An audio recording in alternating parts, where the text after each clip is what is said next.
What's going on with that PPP? You done a lot of talking, not a lot to see. Up in the millions like 2.3, but Jeff got it all, getting off scot-free.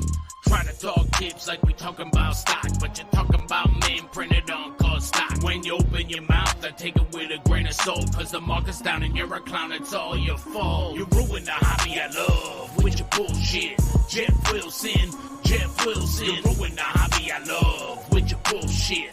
Jeff Wilson, Jeff Wilson. Did you dip, Jeff? I think you dipped, Jeff. What you talking about? I don't think you dipped yet. Willie's doing shady shit like the GOBs, like his whole failed thing with them NFTs, taking money from the people to pay. Most of them are broke, but that's okay, he's getting money. Even better, tax-free, loving all the stimulus from PPP. You ruined the hobby I love with your bullshit. Jeff Wilson, Jeff Wilson. You ruined the hobby I love with your bullshit. Jeff Wilson, Jeff Wilson. You ruined the hobby I love with your bullshit. Jeff Wilson, Jeff Wilson. You ruined the hobby I love with your bullshit. Keep it going. Keep it going. Light up that blunt. Ooh, 11,000. B-side on the beat.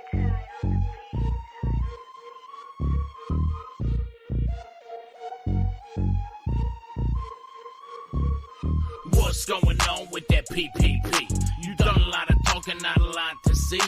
Up in the millions like 2.3, but Jeff got it all, getting off scot-free. Try to talk tips like we talking about stock, but you're talking about men printed on called stock. When you open your mouth, I take it with a grain of salt, cause the market's down and you're a clown, it's all your fault. You ruined the hobby I love with your bullshit. Jeff Wilson, Jeff Wilson. You ruined the hobby I love with your bullshit. Jeff Wilson, Jeff Wilson. Did you dip, Jeff? I think you dipped, Jeff. What you talking about? I don't think you dipped yet.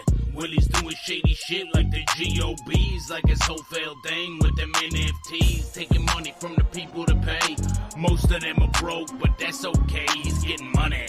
Even better, tax-free, loving all the stimulus from PPP. You ruined the hobby I love with your bullshit. Jeff Wilson, Jeff Wilson. You ruined the hobby I love with your bullshit. Jeff Wilson, Jeff Wilson. You ruined the hobby I love with your bullshit. Jeff Wilson, Jeff Wilson. You ruined the hobby I love with your bullshit. What is going on, everybody? That is right. We are back for another episode of Sports Card Radio Live, coming at you every Thursday evening right here on Sports Card Radio. We have super producer Tim in the house. Tim, how we doing? Fantastic. Living the dream every day. Living the dream every day. That's what I like to hear. We are living the dream every day over here at Sports Card Radio. Our partner in crime is out living the dream. I think he might have been, I'll say he's working, but he also might have been at a casino today. So he's over there living the dream. If we stay on long enough, he might call in. If not, he will return next week. But the show must go on. We got a bunch of things to talk about in the sports card world. Before we get into it, I'm always shocked at what these freaking cards are selling for. We had a Kobe White card selling for like a freaking used car last week. Tyrese Halliburton, he's playing at an all-star level, so I understand this to a degree. $11,000.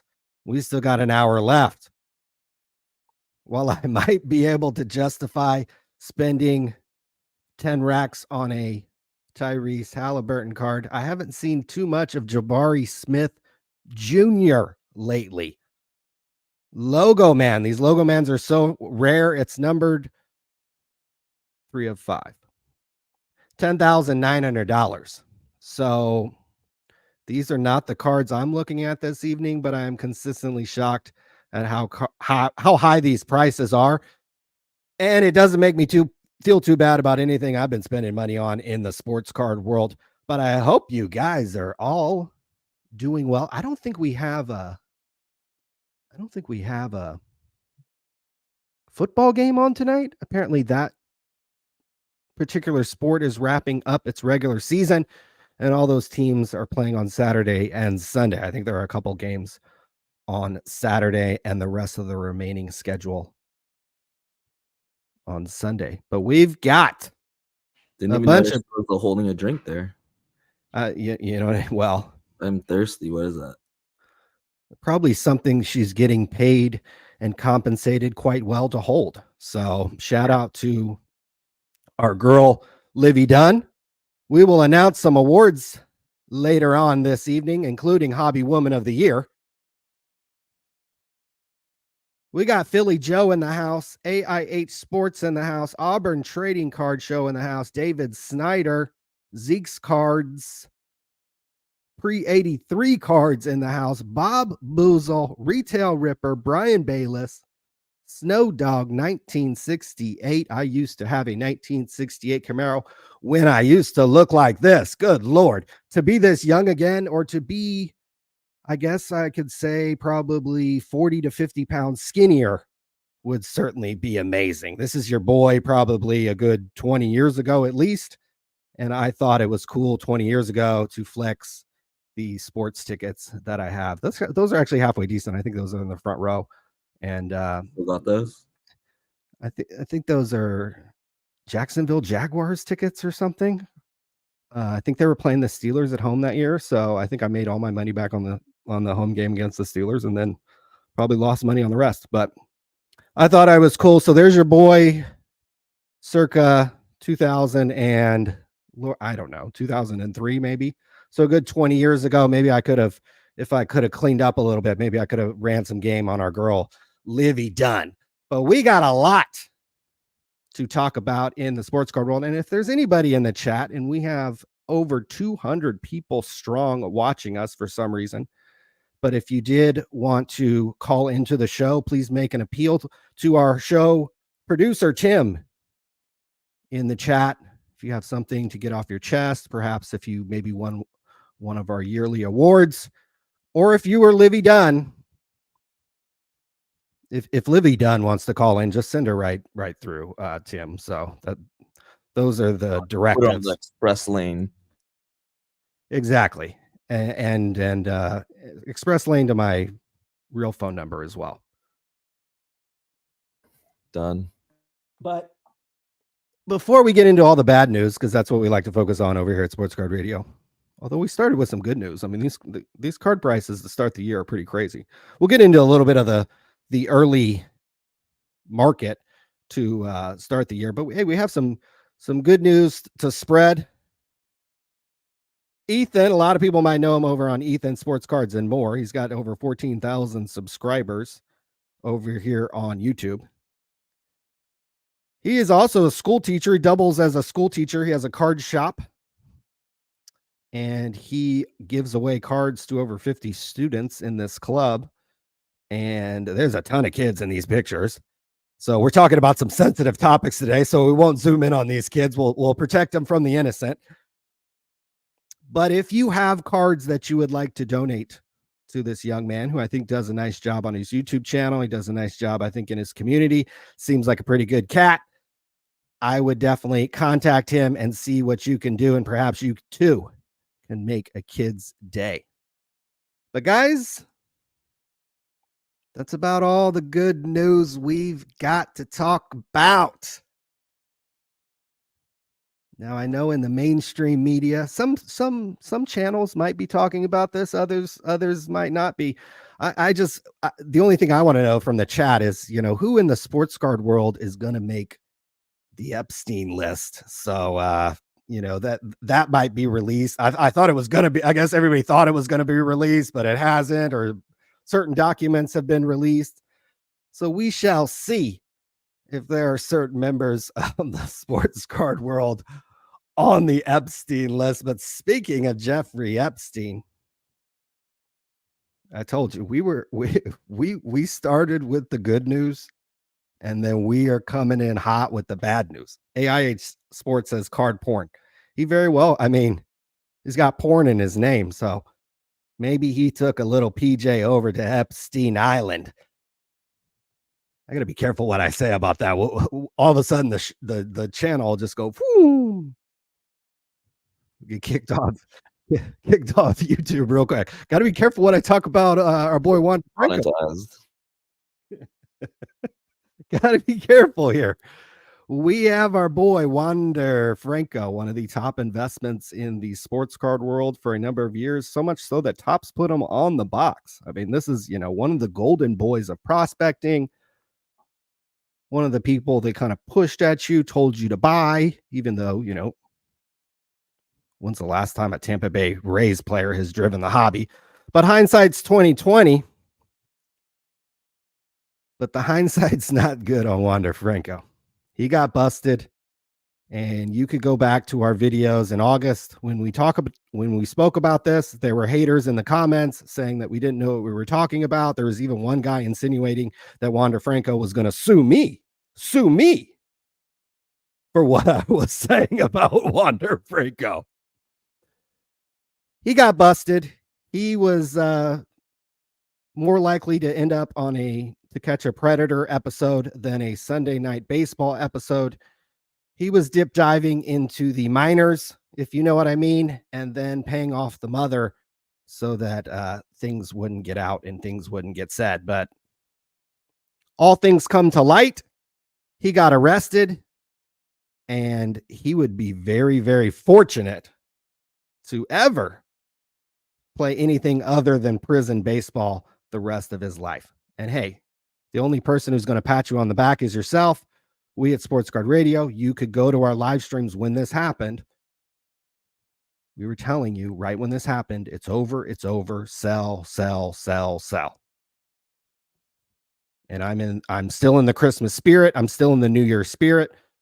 So I won't divulge the names of the other two podcasters, aka YouTube shows, that we're pondering if you should be buying Wander Franco when all this stuff dropped in August. Maybe I'll include those clips on my documentary about the rise and fall of Wander Franco sports card investing.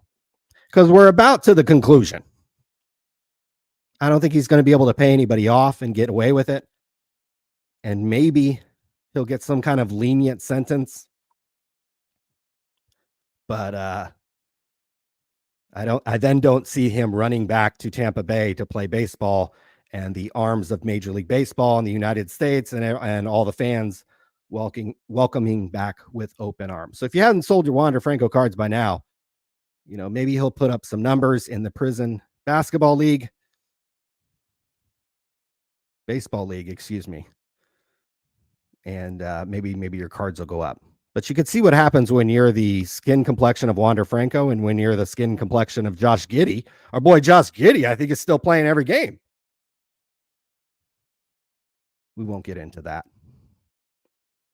We had over 7,000 people come to our website on New Year's Eve. That's right. Over 7,000 people visited sportscardradio.com.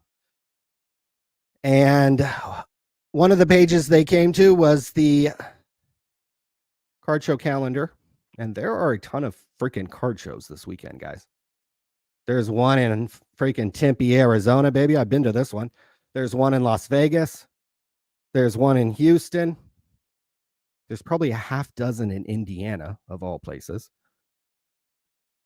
Phoenix, Tennessee. I mean, you basically have one in every freaking location in America, except for California. I literally think there are no card shows that ever happen in the state of California, except for a handful of them. But in every other state, you have plentiful options, probably within driving distance. So head on over to sportscardradio.com and check that out. But we had a lot of people coming to our website for various things. Hey, we gave away some awards. We talked about one of the hobby golden boys, and we'll get into him actually a little later in the show. But I know this hobby is so sensitive that there are only certain people you can and can't talk about in this hobby. And if you so much mention Card Collector 2 or write a article about him, I didn't even write this article. I literally had lawyers reaching out to me, 2 of them, critiquing the article I put on my website. Well, the website got 7,000 views in a day. And just to fill people in, if you guys had a website that got consistently 5,000 to 7,000 people a day coming to it, that would be your only job. You would make enough money to where that should probably be your only job on any topic, even baseball cards. And so we'll definitely get into that. We had a couple other weird things happen in the sports card world.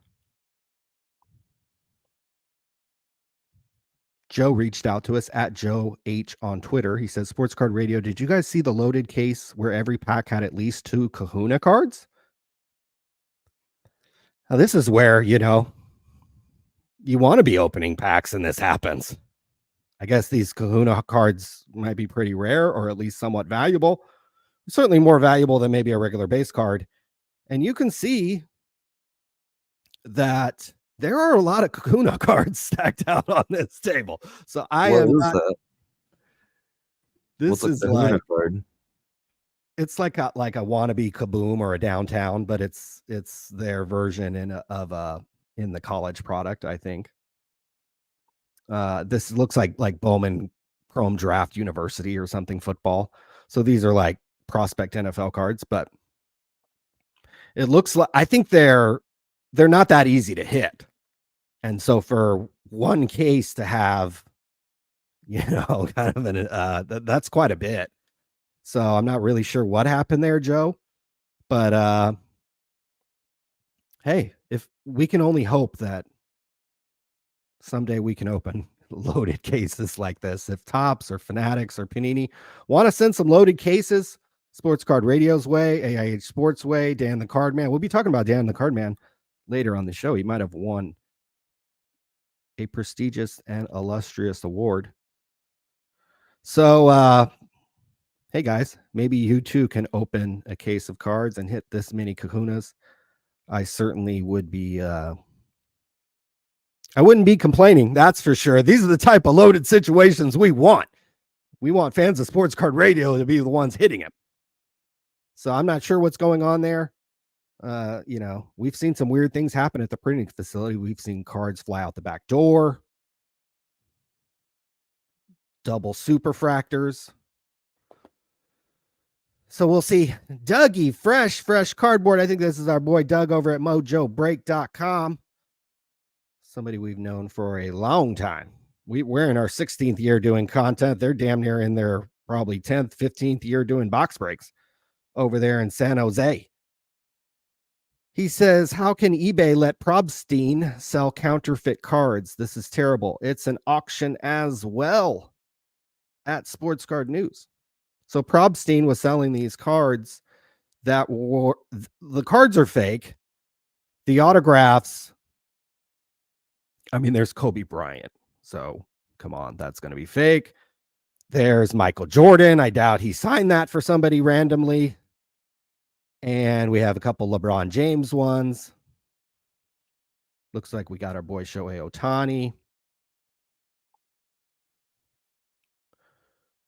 McBomb Squad member says that's Sports Card Radio. This pertains to this listing. He says, did you know that eBay is now using AI in order to review the listings that have been reported? Somehow their AI review is so piss poor that it couldn't figure out that these cards were counterfeit pieces of SHIT that should be removed.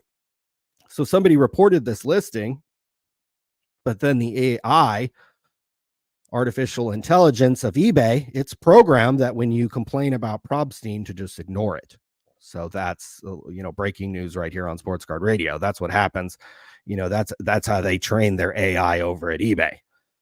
That if you complain about Probstein, it just, nope, must be legit. It's on Probstein.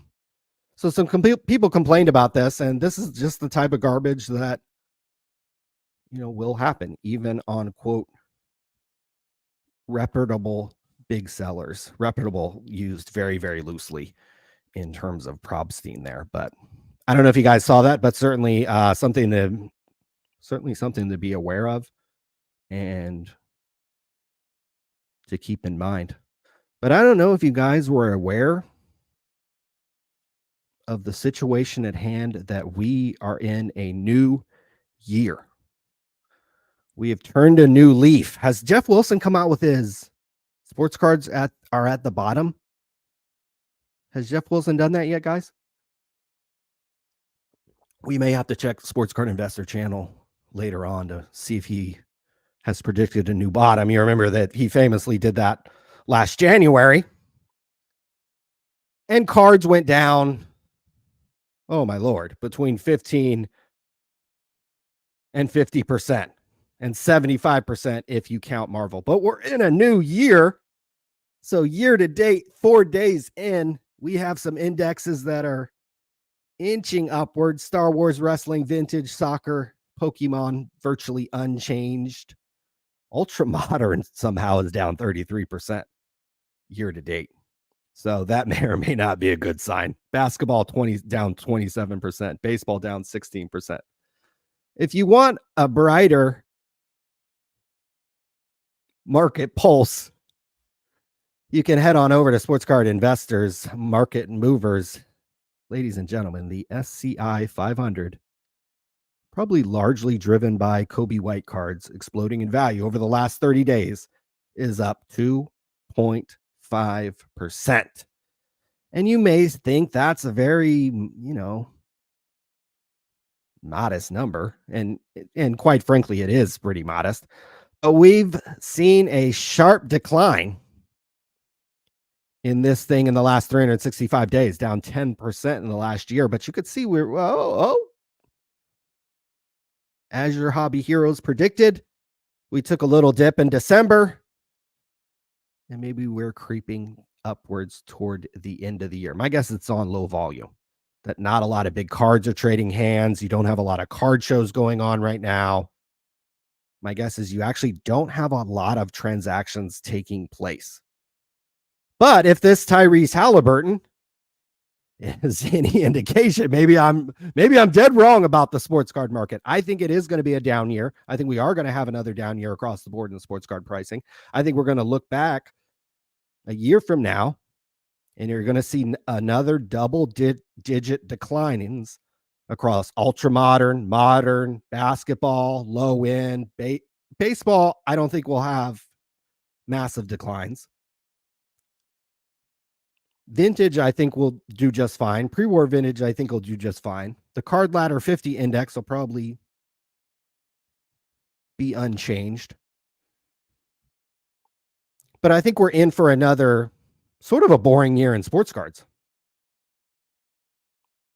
They make too many of these damn cards for anything to go up. I mean, there's 240 Wembanyama cards if you want them right now. They made 75,000. They only made 75,000 of these. You can see these sell for, about $10 on Check Out My Cards. So if you could scoop them for $3 to $4, there might be a little bit of margin there. And quite a few of them have sold on Check Out My Cards. 202 of these cards have sold, only 54 are listed. This card has only been out a few months. So the fact that 202 have sold on Check Out My Cards is fairly impressive. This card's probably originally retailed for $9.99, although you could probably get them in bulk for around $5. You probably get the price down to about $5. So it will be an interesting year. That's a terrible buy, by the way. This is a terrible card, yeah. Absolutely terrible. But it would be like, say for instance, I won these. I would literally just put them in a box, send them over here, sell them for $10. My guess it'd be you wouldn't double your money, but it'd be a little bit of money. So you would never have to pack. You would never have by the time that whoever wins this auction gets the cards and can sell them off for profit. I don't think it's gonna happen. It's a slow process. It's a slow, it's a slow burn. Everyone's getting it. That's only 240 out of 75,000. Right, but they do sell. And there's not going to be very many people who are going to sell them under $10 because that's what they bought them for. Oh, I So see what you're saying. you have a little bit of price protection. These aren't going to tank in value because people are into these for. I think you can buy them in bulk for like $5. You buy 20 of them for $100 or something. I don't know what the deal was. So people might be into these more for like 5 or 6. But then if you send them to ComC, you got a 50-cent fee. So I was targeting. If I were going to bid on them, I would have to win them for more like $3 each, which would be $720. So we've blown through that. Now we're at $5 each, which would be $1,200 at $500 each, and so we're at $1,232. So they're a little over $5 each right now. So I wouldn't be placing a bid because it's a little too thin. I think you're selling a lot of them for about $7, $8, $9 over here. So Yep. very, very, very, very marginal trade there. But as you can see, a lot of people made some marginal trades in the sports card world if you were buying and selling sports cards over the past year. If you look at these 1 year percentage change according to Card Ladder. But we got a new year, new reason to be excited. Some of the crap I'm looking at tonight, Tiger Woods 1,200, sticker auto. It's going to be a no for me, but interesting. Kobe, I think we have probably at least 5 Kobe autographs that we've purchased. Look, if people are paying $11,000 for a freaking Tyrese Halliburton and $10,900 for a freaking piece of a jersey that Jabari Smith wore, in the long run, $1,000 for this man's autograph, even if it's on an ugly sticker, really doesn't seem that expensive. Steph Curry, the card is a PSA 5. The autograph is authentic.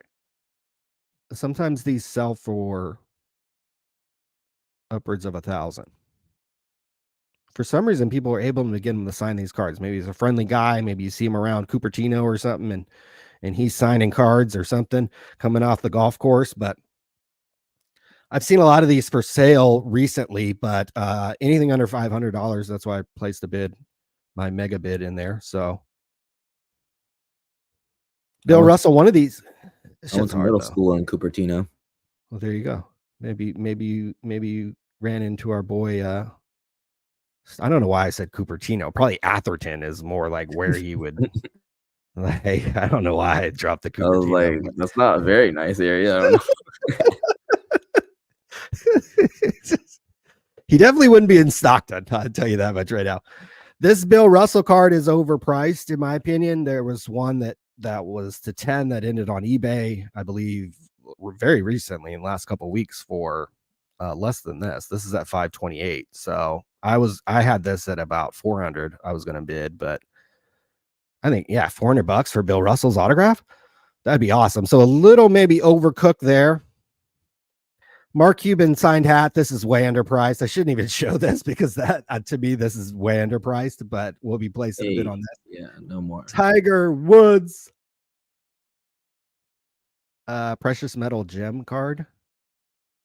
I don't like the precious metal gem card, the kind of the unlicensed precious metal gem cards that they've been making of various athletes. But with Tiger, it's really not technically unlicensed because you don't need a PGA Tour license to make something of Tiger. So I like a card like this. It's underpriced, in my opinion, where it's at right now. It's got an hour left. I'll definitely be bidding.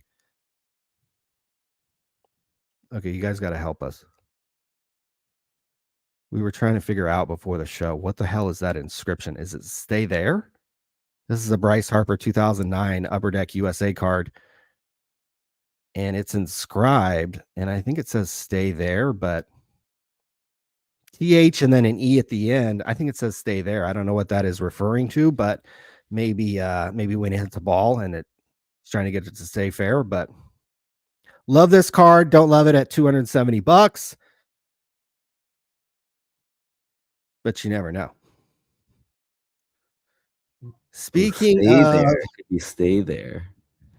Stay there. Stay there. Now he was catching at the time. Maybe it's like, it's referring to throwing runners out, like stay there, don't go to, I don't know. Speaking of Epstein Island, we have a Pope Pius the 10th, I guess, signed photograph. I have no idea. I just think something like that rarely comes up for sale and is probably worth more than $400. Maybe not that much more. So we're keeping an eye on some freaking cards over here. But I know what a lot of people were keeping their eye on were the 2023 Sports Card Radio Awards. Now, a lot of you may have known the results of these. We revealed them on our website. We also revealed them on our YouTube channel. But ladies and gentlemen, we are here today to reveal the winners of the 2023 Sports Card Radio Awards. Thank you, everybody, for voting. We had 568 people voted, which I thought was a lot. To get 500 people to come to your website is pretty good. So to get them to actually click on something is even better. We had some prestigious awards to give away, including Scammer of the Year, and you can see. And I saw that AIH Sports was in the chat. I saw Dan the Cardman was in the chat, and they kind of led the charge to shoot down Card Porn, who tried to pull off a legendary scam involving a Michael Jordan quote unquote game worn jersey that had fake photographs that they drummed up from some dead photographer, some old Bulls photographer from like the freaking 1990s. They made up Card Porn made up a fake foundation to produce these photos that photo matched this jersey that he bought for like 10 grand or 20 grand that he was trying to turn into a few million. One of the biggest scams I think I've seen in a long time. Just blatant scams that fool tried to pull off. Not only that, but Card Porn, who fucking deleted all his social media accounts, his Instagram, his Twitter, his Facebook. He fashioned himself as the hobby watchdog. He literally called himself that. It'd be equivalent to me trying to fake a Michael Jordan jersey. It'd be like AIH Sports faking a Michael Jordan jersey or Dan the Cardman. I mean, it's such a betrayal of trust that Card Porn would be the person a lot of times calling out scams. And then he tries to pull off one of the biggest scams this hobby has ever freaking seen.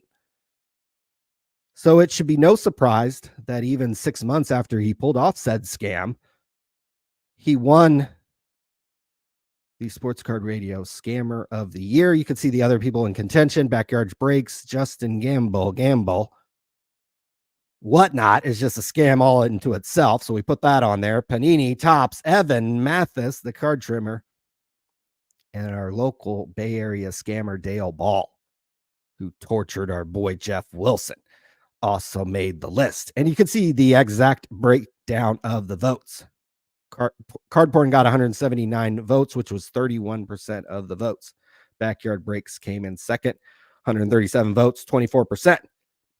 Everybody else further down the list. Drum roll, please, though. I know what you guys are waiting for. We need to take a look at Woman of the Year. We don't shy away from taking a look at women over here on Sports Card Radio and distinguishing between genders.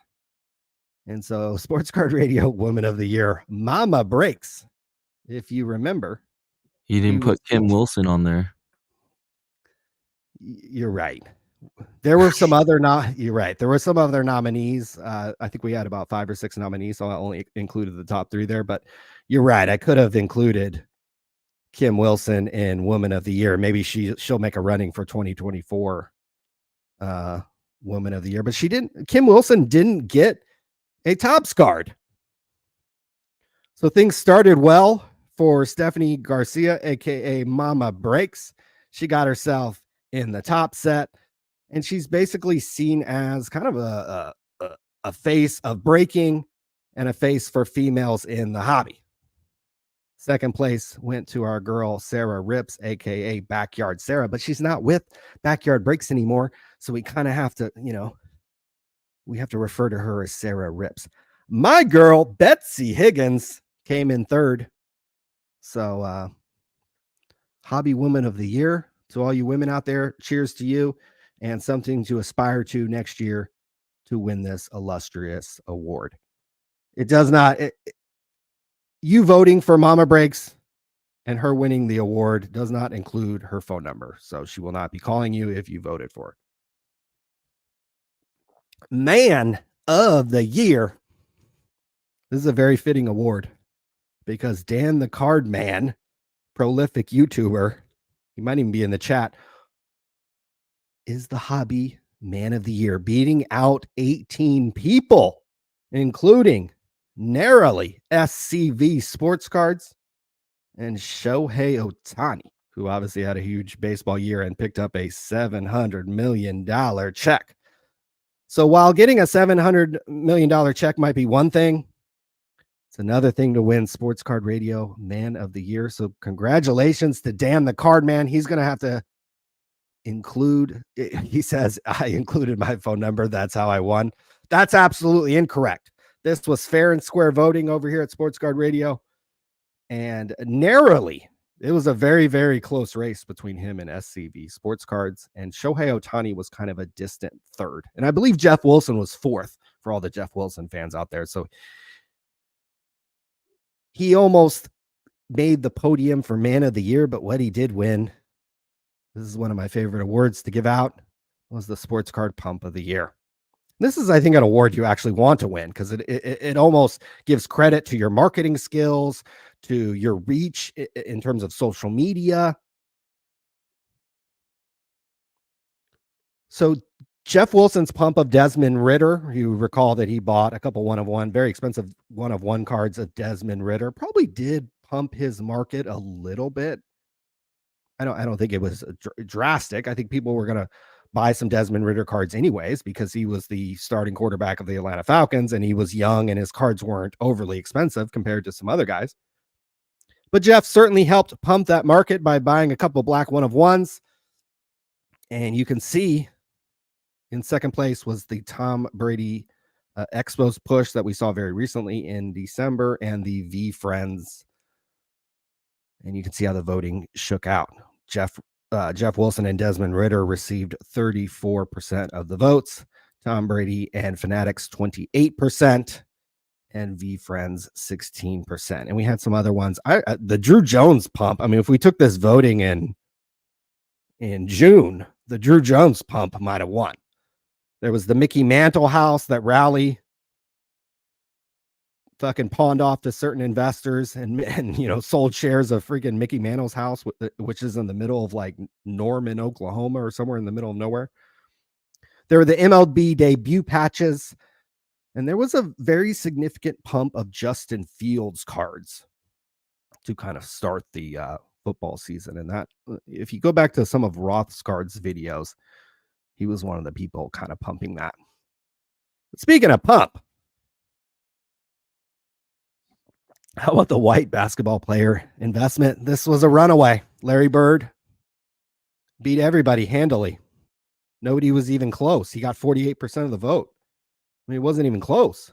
Luka and Nikola Jokic split about 80 votes each. That's only 14% of the vote. So our boy Larry Bird, I bought one of his autographs last week for quite a bit. So hopefully this turns out to be true because I just bought a Larry Bird card. Authenticator of the Year. PSA takes home the title. Our boy Rick comes in second.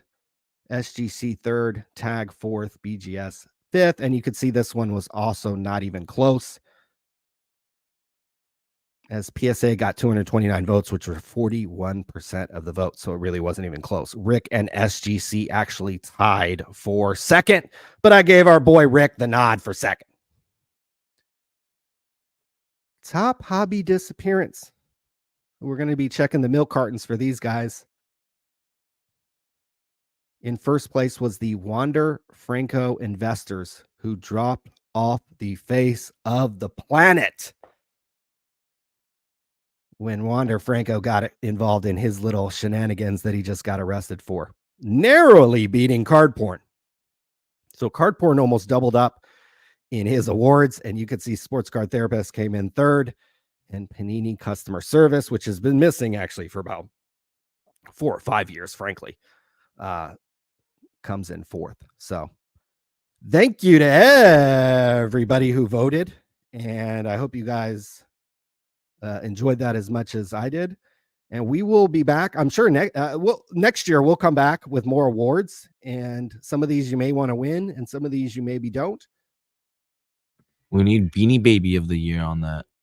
Beanie Baby of the Year. I got a 40,000 member Facebook group about Beanie Babies, so that I could probably get quite a few respondents and you got to get them hitting the SCR page.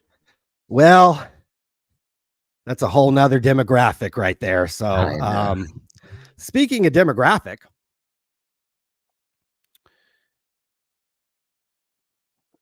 everybody's favorite son in the sports card world. You got to be careful.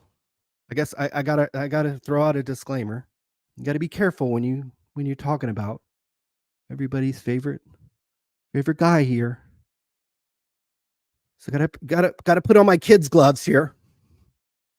Put those on to talk about Card Collector 2.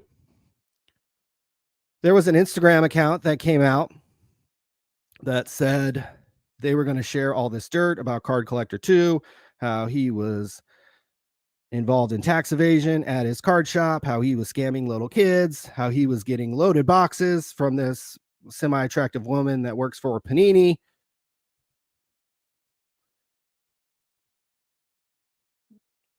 So much if you mention this, I literally had lawyers in my DMs saying, you can't use yourself as a source in your own article. Guys, I can do whatever the fuck I want. Whether or not any of these allegations are true or not, and the person who started this Instagram account, Risk Manager 067, to my knowledge, has been missing for a couple days. It'd be a hell of a move if he started posting stuff about Card Collector 2, and then he maybe got a bag or a check from Card Collector 2 to get him to shut up. I thought it was interesting when the loaded boxes situation was mentioned, because the only time I've been certain that somebody was getting loaded boxes or a loaded product was Card Collector 2. I should have titled this video better. I should have put Card Collector 2 getting loaded packs at the National, because that's what this fucking was. He pulled the best card, this Corbin Carroll 1/1 Superfractor, out of the National packs. If you're going to be able to rig anything, it's the silver packs at the National. It's the gold packs at the Panini VIP party. It's the Transcendent packs. The Transcendent party packs, I know, are hand-packed by Topps employees at the Topps office. It's not this big production with a fucking printing facility and security and all this shit. No, these cards and these specific cards may be hand-packed by Topps employees. This was the only time I was convinced, or have been convinced, that somebody more than likely got a loaded product. He got hand-fed that Corbin Carroll card. Topps wanted him to pull that. Topps wanted him to put that on YouTube. That card is only worth, quote unquote, I don't know, 10 grand. But that was the best card you could hit. Topps would rather that card be hit than it get backdoor into an employee's hand and be put on eBay. They wanted the publicity. They wanted this. They wanted the golden boy of the National to pull something big and put it on YouTube. Topps hand packs these things in their offices and cinches them up themselves. You don't think they know where the best fucking card is? They make thousands of packs, and the golden boy of the hobby ended up with them. The golden boy of the hobby ended up with it. So to me, when I saw the Instagram where he alluded to some shenanigans with Card Collector 2 and Panini products, and let me tell you how dumb people are in this hobby. Let me tell you how fucking dumb people in this hobby are. And don't be one of these fucking stupid people. There were people who commented, who were in my DMs, who said, I just watched fucking I had nothing to do with my life, so I watched this nerd, Card Collector 2, open Prism Football, and he got nothing, so it can't be rigged. Don't be that stupid. This is the type of shit that can be rigged. These packs that they hand out of the National that don't come in a box, that don't come in a case, that don't come sealed. This is rigged. This was rigged. And if Topps and their lawyers or Card Collector 2 and his fucking lawyers have any fucking problem with that, and if they want to prove that it's not rigged, I'll see you guys in court. This was rigged. Not every fucking product this nerd opens is rigged. Not every product that gets funneled to his card shop is rigged. Might have been one instance where Panini fed him something, fed him some promo packs, likely.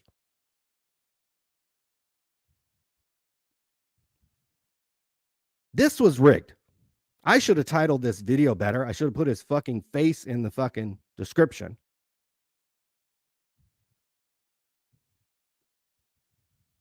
Card Collector 2 did respond to this stuff.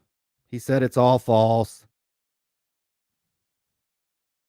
I've never one time ever asked for a special loaded box, nor have I ever willingly received one. Seems like he got his lawyer to write that statement. A couple extra words in there. Willingly. Not one time ever asked for. Card Collector 2 does not have clean hands. He was tied up with our boy Mark's Cards, Southern California shop, PSA group submitter, who went bankrupt. What was it? Going on 2 years ago. Card Collector 2 would take cards in from his customers in Ohio, ship them over to Mark's Cards, and let Mark's Cards do the grading. Now, Card Collector 2 didn't let any of his customers know that he was funneling cards to a third party. And what has also been alleged is that Card Collector 2 would upcharge his own customers. So Ryan Card Collector 2 would take in cards, charge you at the express or premium level, but submit them through Mark's Cards at a lower level and pocket the difference. That is what is being alleged in this Instagram DM here. So he was sending them to a lower tier service levels and profiting by telling customers he was sending them at a higher service level.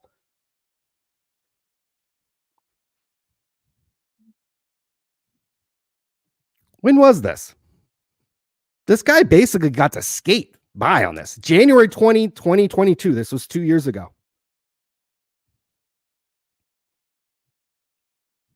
He was basically running a scam through Mark's Cards. He was charging, Card Collector 2 was probably charging people $40 each to submit cards, but he was submitting them at the $25 level and pocketing the difference. So no wonder Mark's Cards and Card Collector 2 were boys.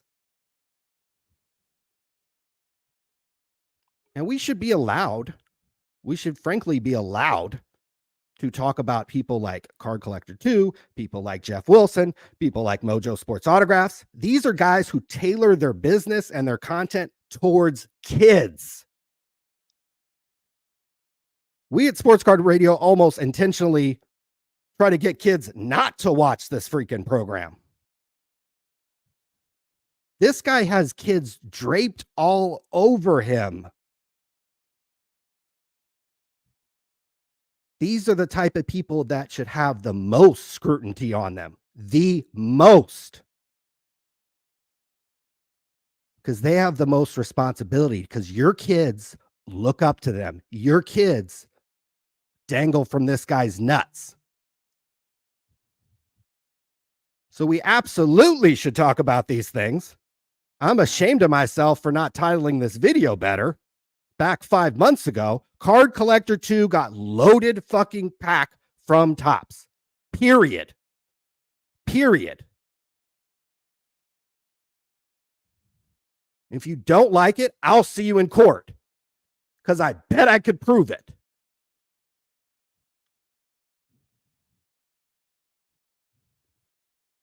There is apparently somebody else on the internet that believes that Card Collector 2 has got some loaded product from Panini. How you would, he says he has emails. How you would be able to obtain those emails would certainly be one of my first questions.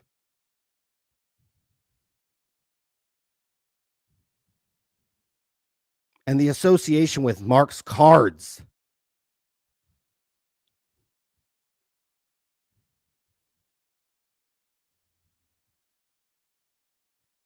That he's been able to skate by on. He cheated his customers by going through Mark's cards, probably overcharged them. A lot of them probably didn't get their cards back. And so much if you mention Card Collector 2, I had lawyers reaching out to me, fucking lawyers. Probably broke lawyers, because if you have enough time, if you're a lawyer and you're reaching out to me about this, you really have no time on your hands. So 7,000 people came to our website on December 31st to read about Card Collector 2. We will hold these guys who are around kids to the highest standard and not apologize about it.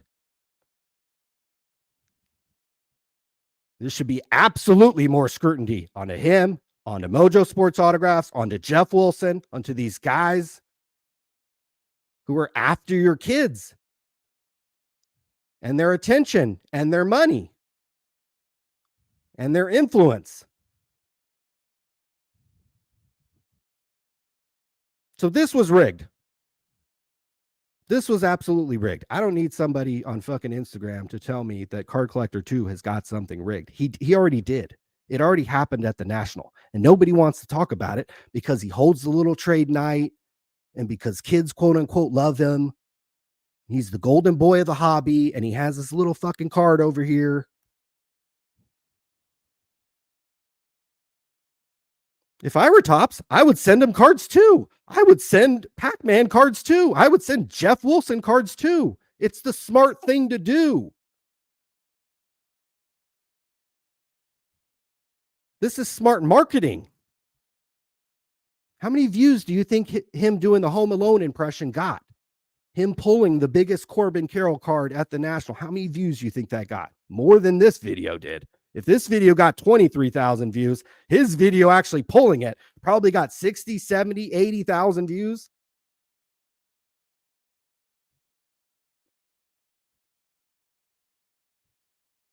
Now his excuse is going to be, oh, I bought those packs from somebody, or oh, I did this, I did that. Fine, you guys keep believing that shit. You guys keep believing that shit. So we will see if any more evidence gets procured about Ryan Card Collector 2. I don't need to see any more evidence. Now, did he know he was going to get the Corbin Carroll 1/1? Likely no. We talked about this with Backyard Breaks. These guys are just pawns. Pawns! If it's not Card Collector 2, it'll be Pac-Man. It'll be another guy a year from now. It'll be some other random kid 5 years from now on a different platform. They're just pawns. Let's make sure this kid gets on video, the golden boy of the National, during the National, and he pulls the biggest card. They want that. They want that. They don't want some regular person pulling this fucking card. It's only a $10,000 card. Better marketing, better exposure to let Card Collector 2 Golden Boy pull it. So 7,000 people coming to this fucking stupid website the other day. So we certainly appreciate it. My pocketbook certainly appreciate it. And we will keep you updated all things Card Collector 2. You guys want to know who Liz Reagan is? Who's Eric Whiteback? Who's Card Purchaser?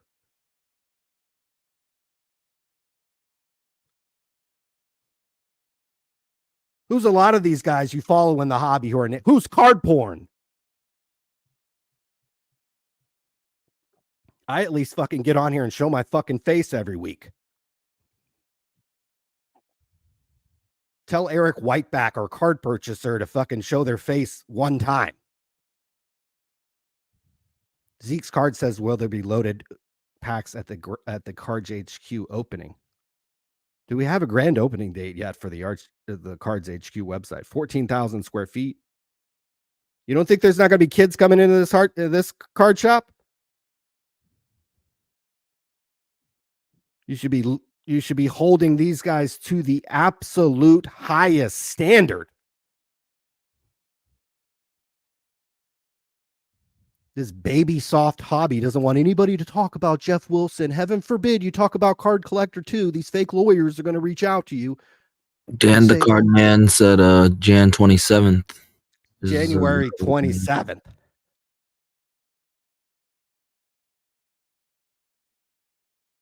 Location. We finally have a location. So the 24-hour experience known as Cards HQ, guys, get ready for this. I'm certainly excited over here. I ain't attacking you. I'm using you as an example. Nobody knows your name. Nobody's seen your face.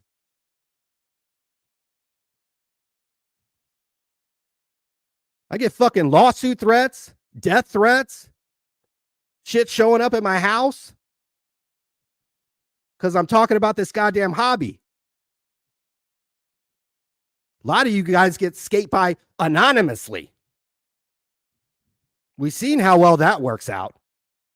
Worshipping anonymous fucking hobby accounts. Eric Whiteback doesn't even use his real fucking name. Probably because he doesn't want people to know he got a PPP loan.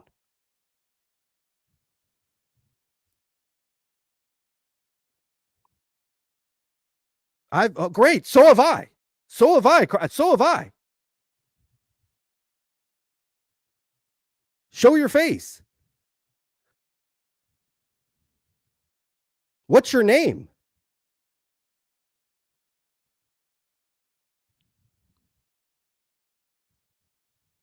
Again, we shouldn't be worshiping fucking anonymous accounts at all. Card porn, example A, B, and C.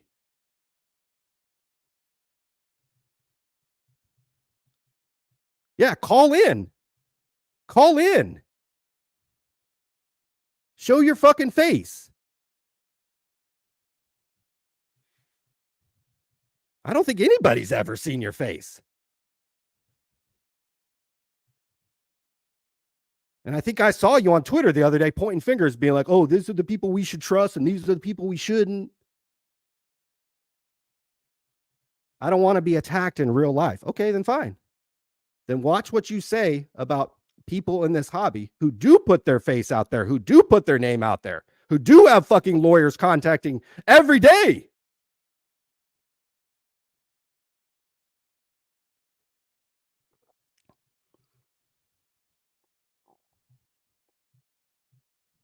What did I say? I'll bring up a whole bunch of tweets of you criticizing people, of you fucking openly criticizing people. I'll bring up a whole bunch of tweets of you probably openly criticizing Sports Card Radio.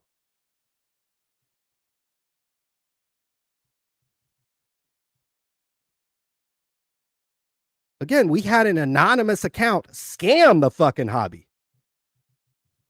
Win scammer of the year. Damn near win disappearance of the year. Why should we trust any of you anonymous accounts? Why? Answer that. Why? Anything that you say, why should we trust it?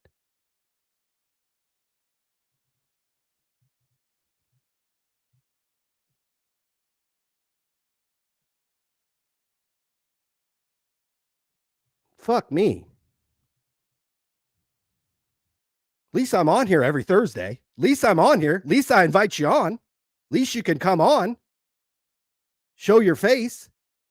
I was using you as an example. This hobby doesn't fucking learn. This hobby doesn't learn shit. Worshipped card porn. People worshipped card porn in this industry.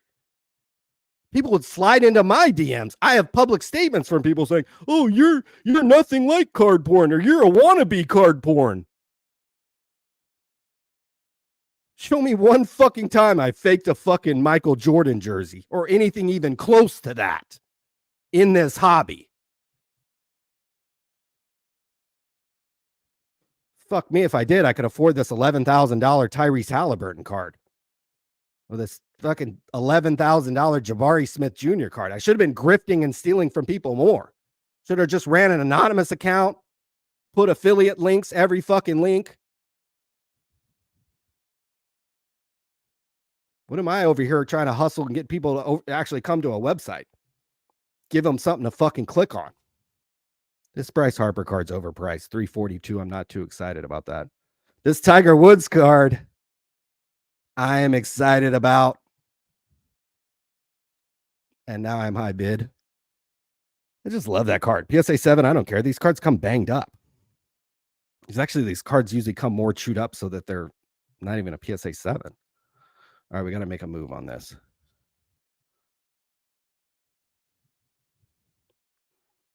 That historically is probably just way underpriced. For what these guys are paying for freaking athletes and guys who sign their names 10 million different times. Mark Cuban's more famous than Jabari Smith and Tyrese Halliburton. I'll tell you that much right now. This Curry's at 544.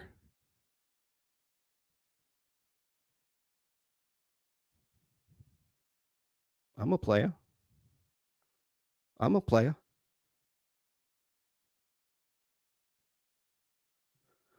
Do you only bid on Golden or eBay? Also, I bid everywhere.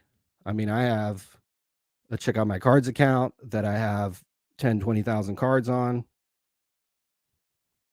I bid on eBay. I was at a card show. What was it? 2-3 weeks ago.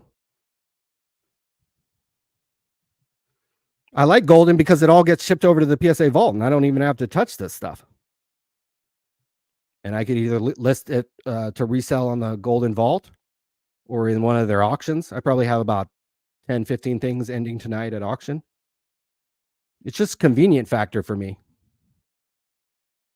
I can't have stuff sitting at my house. I'll probably be at one of my buddies. This is going to sound super bougie, but one of my buddies has this house in Bel Air that's fucking sick. And so I've known him about 20 years and I always make jokes about the Bel Air house and how he needs to let me house sit his Bel Air house. Well, I guess dreams do come true because your boy will be there, I think in May, apparently. He called me today. And I promise I'll make a sports card radio video every week from the Bel Air house so that you guys could see the views from there. But I got so I can't have things sitting here. What am I gonna bring my whole eBay operation? I don't sell a lot on eBay. What am I gonna bring my whole eBay operation down to Bel Air? When I go out to Arizona for a couple of weeks, what am I going to bring everything in my car? So I like to have things either on ComC. I like to have things at the PSA vault. I have a PWCC account with cards in it. I've bought and sold just about on every single site known to man. There is. Every single site. when Topps owned thepit.com. If you know what thepit.com is, you can stay anonymous in this hobby. This website actually used to be owned by Topps, and Topps called us 20 years ago to talk about thepit.com and our experience. And this was supposed to be like trading like stocks. This website's still going, which is crazy to think about, but I've literally bought and sold on every single site that you can imagine. Lately, I've been using the vaults. I had at one point one of the largest accounts on alt. Like I had at one point, I think 8% of their listings in their fixed price. I mean, my account was so big that I had 8% of the listing. You can see they have 26,000 listings. At one point I had, 2,000 or 3,000 listings on this site. So I've used and abused every single site known to man in terms of cards. I've used them all. I've had a private conversation. All called me because they saw that my account was so large, and they called me and talked to me about this website. I think this website lacks exposure. They started focusing more on high-end cards, which I think is stupid. I think it's stupid. 99% of the people in this hobby, they have cheaper cards. They have cards like this, $10 Victor Wembanyama's. They don't have $11,000 cards. This market is very, very small and dominated by PWCC and Golden and eBay. Why in God's name alt thought it would be a good idea to come in and try to compete with Golden, alt, PWCC, eBay, Heritage, some of the other big auction houses? Dumbest idea of all time. They should have focused on low-end slabs, storing your cards, creating a usable marketplace with low fees. At one point, they had like 1% fees on here. That's why I used it, because I was like, well, 1% fees. That sounds better than 10 or 20%. And so I would just I would buy cards on eBay, drop ship them directly to the alt vault, no tax, no nothing, and then just sell them. And now another thing you could do is you could have your cards in the alt vault and sell them on eBay, and just these guys become your shipper. You create an outtake shipping request and you get a tracking number right away. It's another thing I like about this website. If the PSA vault ever allows you to do an outtake shipping request and you get a tracking number right away and it ships within 24 hours, you could run your whole operation off of the PSA vault. You could sell 50,000 cards on eBay and not touch any of them. I hope that's at some point the PSA vault, gets to that point. This thing's only been up for like a year. So it isn't quite at that point. The alt vault is a little more advanced where, yeah, you could run a whole eBay operation off of alt. I still sell cards on eBay through alt because they've got all your pictures. They store it all. You don't even need to do anything. Grab the pictures, put them on eBay, put a price. If it sells, you go to alt, click ship, boop, boop, boop, boop, done. Could be anywhere in the world and do that. So we've been doing this. I mean, this is the same idea of the pit.com. I mean, we've been doing this type of stuff. We're literally going on 20 years. I literally look like this when I was, doing this stuff back in the day. So how do you think I learned how to sell tickets? It was through flipping sports cards. So probably you can't see this closet over here, but this closet over here probably had a bunch of 1996 finest basketball and a bunch of 2003-04 finest basketball that we were selling, buying wholesale and selling stuff on eBay. So lately I've been focusing on Golden, ComC, because of the convenience factor. And I don't have to physically have any of my inventory here. But let's get to some comments and questions and concerns. AIH Sports says Bill Clinton and Wanda Franco, liking them young, baby. Oh, man. I'll tell you what. This is, and I'm not accusing anybody of anything, but these guys who are around kids, I'm not around kids. When I go to a fucking card show, there ain't no kids around me.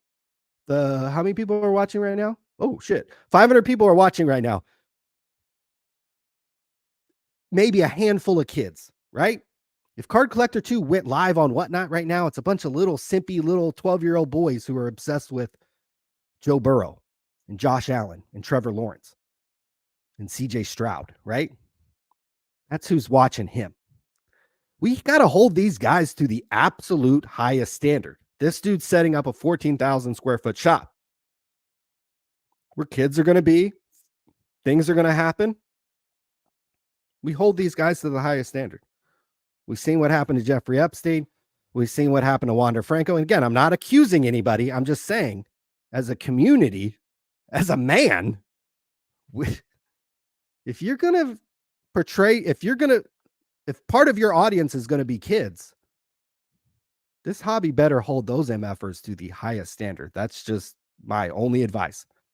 Zeke's Card says, who else is camping out in line for the grand opening of Cards HQ? And I guess we found out from Dan the Cardman that this is going to open on, what did you say, January 27th? So very, very soon. So we were very excited. Maybe we'll have to have something going on over here at Sports Card Radio to celebrate the grand opening of Cards HQ. I don't think I'll be anywhere near, where the hell is this store? Atlanta, Georgia. I mean, I'm more likely to be in Bel Air, California than fucking anywhere near that joint. But we might have to do something on the internet for that. Nick Rinaldi with the $5. He says Mojo Sports autographs landed on Epstein Island accidentally. He thought cheese pizza was actually pizza. You know, Mojo Sports autographs, that's another guy that kind of, this content is kind of like kid friendly, right? So we hold these guys to the, I think we should just hold these guys, we should hold everybody to a standard to a certain degree. We definitely should hold everybody to a standard. But these guys who are, you know, trying to influence your kids, be around your kids, better hold them to the highest one. David Kahana, fuck Prism God, fuck the Cut Collision Card Show, support good people. That's right.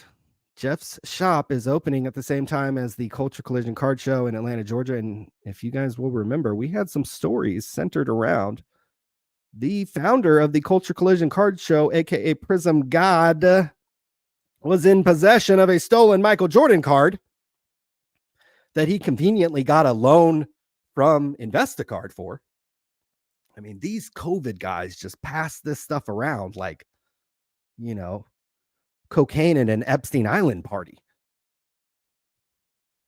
So Prism God, aka the owner and the promoter of the Culture Collision Card Show, had a stolen Michael Jordan card that he didn't want to give up. And that he actually got a $60,000 loan, if I recall, from InvestaCard. So my Lord, and there was lawsuits involved there. So our boy David Kahana was in there fighting the good fight on that. David Snyder, if I go to Cards HQ, they will guarantee that I will be 4 times a better collector and overall a better person. That would be quite the experience if you could walk into this shop and not only become a better collector, but a better man as well. If you listen to Jeff Wilson talk about this shop, I mean, he's talking about how, oh, this is going to be the gold standard for card shops and people are going to look at us and retail's going to study us. So we got a big moment coming up for Mr. Jeffrey Wilson. We better see these aisles packed. We better see that 24-hour live selling you were talking about. I can't imagine. I haven't heard anybody bring this up when they're talking about Jeff's shop. I haven't been into a card shop in a while. But you want to know what would annoy the FUCK out of me if I walked into a card shop and there was some freaking dork employee on a cell phone scanning the aisles, getting in my way, trying to sell stuff on Whatnot? That sounds like the most annoying customer experience of all time. That you're going to have live selling going on while you have customers in the building? Does that sound fun? Does that sound fun for anybody? Are you going to have to sign a waiver when you walk in that your face and your whole body might be on Whatnot, and you might get your butt crack shown on Whatnot by these live sellers that are perusing the aisles of Jeff's shop? Sounds like a terrible, terrible customer experience. Now, maybe after the shop's closed and you're doing this 24-hour thing after dark, fine. Maybe that works. I don't know who the heck is up at 3 a.m. I have no idea who's up at 3 a.m. buying cards. Maybe on Don West's channel. But it sounds like a horrible customer experience if you ask me. Juanito at 23 says, what's up with the CGC comic scam? It's huge. I heard about that. The thing about that I try to pride myself on is that we're sports card radio. And I get that CGC grades cards, but I don't fucking talk about comics. I don't talk about Pokemon cards. I don't talk about none of that. If I want to talk about something else, I'll go start another YouTube channel. Like the last 4 or 5 days, I've been posting on this other YouTube channel about the San Francisco Giants. So if I want to talk about the San Francisco Giants, I ain't going to do it on Sports Card Radio. I'll go do it somewhere else, right? So I've seen it. I've heard about it, but it's not something we're going to cover on Sports Card Radio. It certainly seems bad, but CGC had over 350 comics swapped into legit graded holders because they were duped by a scammer. None of this surprises me. I mean, none of this surprises me. I got a lot of shit when I posted this article in 2019. The anonymous PSA insider trimmer list. And kind of a fun read. And hindsight's 2020, but a lot of these guys have been proven to be card trimmers. Oh, did you guys know that SGC was founded by a card trimmer? I mean, you guys, everybody knew that in the hobby, right? So it doesn't surprise me if some kind of scammer got CGC to grade some comic books. Sounds par for the course for me. People in this hobby trust these labels, trust these companies way too much. I guess I shouldn't be surprised because that's par for the course, in all brands. You guys trust these tech companies that are like an hour from me way too much. Google and Facebook and all these fucking stupid companies. No, even if it's in a holder, I mean, I don't know if you guys see me. Sometimes I really look at these autographs. I'm looking at the card. I'm looking at the edges. I don't care what it says. I don't care if it says 8, 9, or 10. I don't trust that. I'd rather it say 5, to be honest. I don't trust the grades. I don't trust the authenticity. To a certain extent, you have to, but I'm certainly not going to pay a premium for it. So the comic book world got bitten by trusting CGC. That's like the only comic book grader. Good. And I'm not surprised at all that there's a scam involving either cards or comics or anything, Pokemon, anything. PSA, SGC, BGS. These guys look at your cards for like 30 seconds. 30 seconds. Another thing I don't get is the people enamored with how many cards these companies grade every month. Who fucking cares? Who fucking cares? Maybe that's just me, but I could care less if PSA grades 1 million or 800,000 or 1.2 million. Like, I don't know. I'll still get out of bed the same way. Beanie Baby of the Year. I think our Beanie Baby of the Year, might be they should make a Beanie Baby out of, a Livy Dunn Beanie Baby, LSU Beanie Baby. So that would be a hot seller. Card Collector 2 is not a girl, but a lesbian. So I guess perhaps Card Collector 2 could be in the running next year for Woman of the Year. So we'll see if he makes the ballot I believe he actually was on the ballot for Man of the Year. He did not finish in the top 10. I believe he did not finish in the top 10, but he was on the ballot for Man of the Year. Maybe next year be on the ballot for Woman of the Year. But he's a guy who, Card Collector 2 is a guy who kids are drawn to this guy. Kids are drawn to this guy, so this person should face the highest scrutiny in this industry. Maybe I'm alone for thinking that. Probably am. Where's Wolfie says, I have learned a bunch from Sports Card Radio and have stayed away from scams. Thanks to you guys. FYI, Elon just cooked Cuban on Twitter. We'll have to check that out after the show. We are looking at this Mark Cuban autograph hat, which I think historically could be worth a little bit more than that. So, hey, we've been around this hobby for a long freaking time. And I think hopefully there are some content creators over the next, look at my brother did 200 plus episodes of this fucking stupid podcast for literally like 10, 15 years. 10 or 15 years talking about some of this stuff. Allocated product. And he's talking about allocated product probably 15 years ago. Tips for buying low. It's somewhat offensive when people were saying, oh, you wrote a clickbait article and all this kind of bullshit. It's like, bro, I've been around 15 years. I don't need to write nothing clickbait. I don't need the fucking clicks.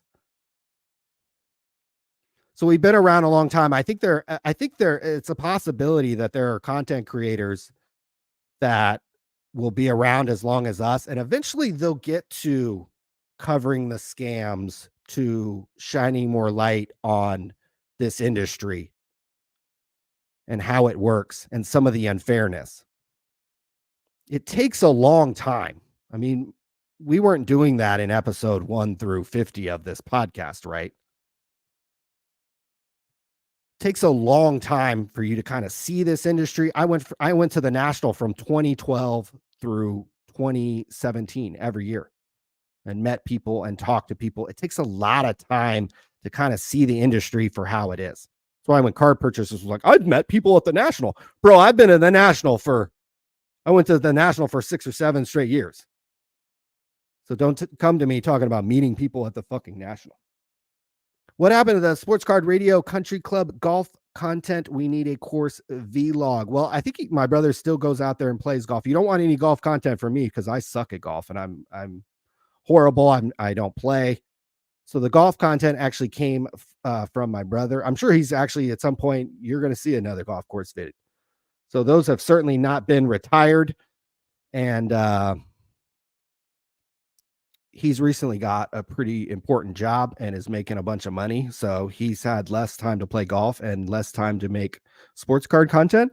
But I would imagine if you've hung around the neighborhood of Sports Card Radio for as long as we've been around, he will be back at some point. He'll be back next week, but he'll also be back making golf course content probably fairly regularly at some point in our existence.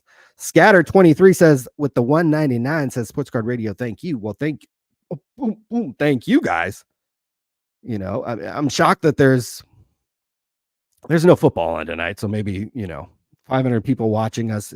There's no football game on, so maybe Livy Dunn isn't doing gymnastics over on ESPN or ESPN2 or ESPN 8, and so you're over here watching Sports Card Radio. David Snyder back with a 499 says Cards HQ have a vault 4 times better protection and security. I think Jeff's going to have to pivot into all sorts of different business models. I think he's going to have to turn into a consigner.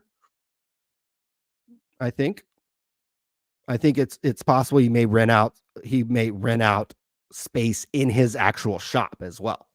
Like, Blowout Cards could have a wall in his shop. Sports Card Radio could have a wall or a case in his shop. I think that'd be a hell of a deal.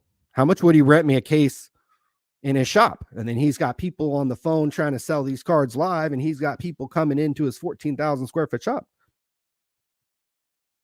Actually, I kind of like that business model. Sell me one of these cases. I'll drop ship you a bunch of cards from the PSA vault or the alt vault, or check out my cards or one of these places where I have a whole bunch of cards. I think he's going to have to pivot into a whole bunch of different business models. I mean, this whole thing with the box break thing and the World Series of Poker style bleachers, this isn't going to make him any money. This is not going to make him any money. Like, there's a lot of space in this shop that I think he's going to have to pivot and generate some more income from. But we're excited about the opening. And again, this is happening supposedly at the end of January in conjunction with the Culture Collision Sports Card Show.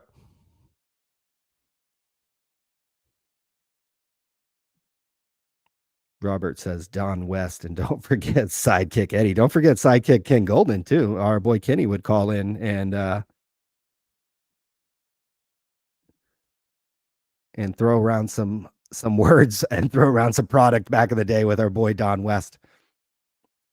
So when people say, I mean, one thing I hear about from Jeff all the time, he says, "Oh, it's revolutionary, and we're going to sell cards live, and this is going to be..." Guys, you ever watch Don West, Ken Golden, and Shop at Home? Like, they've been doing this since the 90s, guys. Like, this is not new.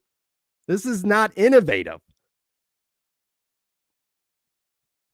You're going to have to push through a lot of inventory to pay the bills at this 14,000 square foot shop. So this will be one of the most interesting things to start the year. This will be one of the most interesting things to watch. Mike Chess says, R.I.P. Don West. What a great salesman for Impact Wrestling for years. Yeah, he was also involved in announcing wrestling and doing that sort of thing. So, yeah, we love Don West. Now, at the time, people hated the guy. I mean, people hated this guy. Hated him. Because they hated the fact that he was getting on Shop at Home or whatever and trying to push off Mark McGuire cards and Jose Canseco cards and shitty slabs.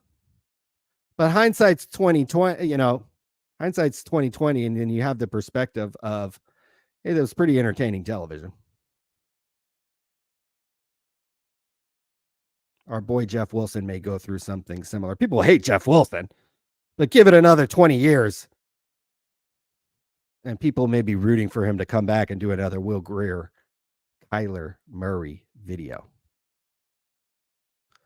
But guys, we got a couple minutes left in this auction. I guess I better stay on the line and see if I want to buy anything here. I think I'm getting outbid wildly across the board, of course, on everything. Looks like I'm still high bid on Tiger. God, I want that Bryce Harper card. Pope PS, I don't know who you are, but your autograph is probably worth more than $461. These Victor Wembanyama cards, yeah, got to about $5 each, so I'm going to have to pass on that.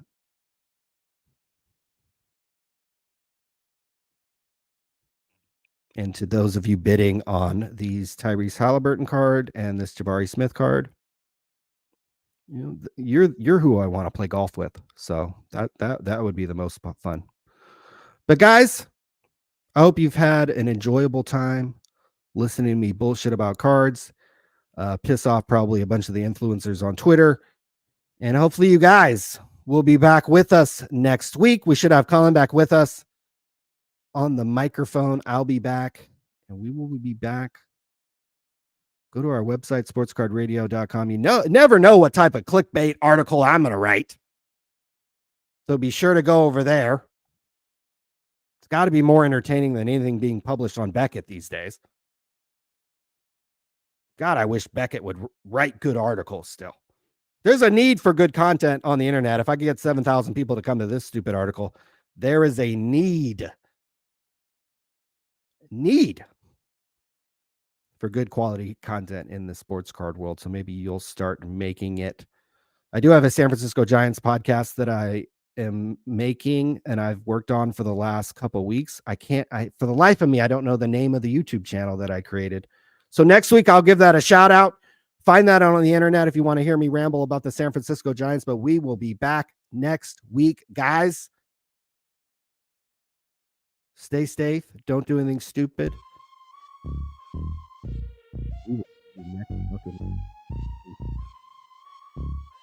B-side on the beat. Ooh, I want that. I better win this too. Tim, this is coming to you. What's going on with that PPP?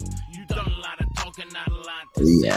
Up in the millions like 2.3, but Jeff got it all. We're gonna win that. Free.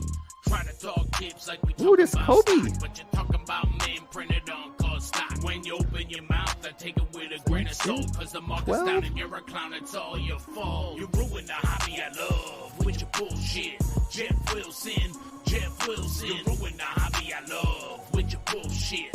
Jeff Wilson, Jeff Wilson. Did you dip, Jeff? I think you dipped, Jeff. What you talking about? I don't think you dipped yet. Willie's doing shady shit like the GOBs, like his whole failed thing with them NFTs, taking money from the people to pay. Most of them are broke, but that's okay, he's getting money.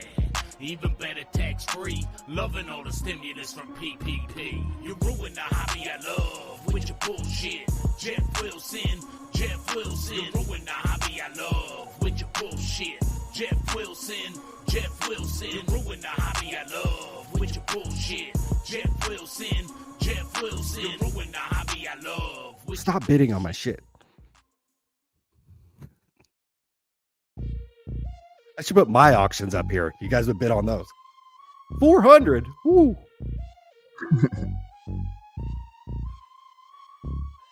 B-side As on much the as the beat. Pope.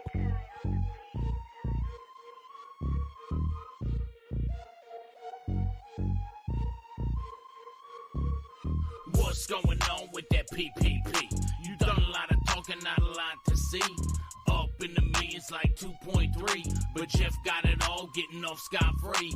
Try to talk tips like we talking about stock, but you're talking about men printed on. Yeah, I'm gonna put my own When shit you up here open next your week. mouth, I take it with a grain of salt, cause the market's down and you're a clown, it's all your fault. That's You big. ruined the hobby I love with your bullshit. Jeff Wilson, Jeff Wilson. You ruined the hobby I love with your bullshit.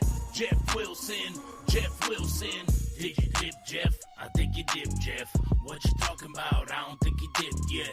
Willie's doing shady shit like the GOBs, like his whole failed thing with them NFTs, taking money from the people to pay. Most of them are broke, but that's okay, he's getting money. Even better, tax-free, loving all the stimulus from PPP. You ruined the hobby I love with your bullshit. Jeff Wilson, Jeff Wilson. You ruined the hobby I love with your bullshit. Jeff Wilson, Jeff Wilson. You ruined the hobby I love with your bullshit. Jeff Wilson, Jeff Wilson. You ruined the hobby I love with your bullshit. That's some bullshit. All right, we'll see you guys next week.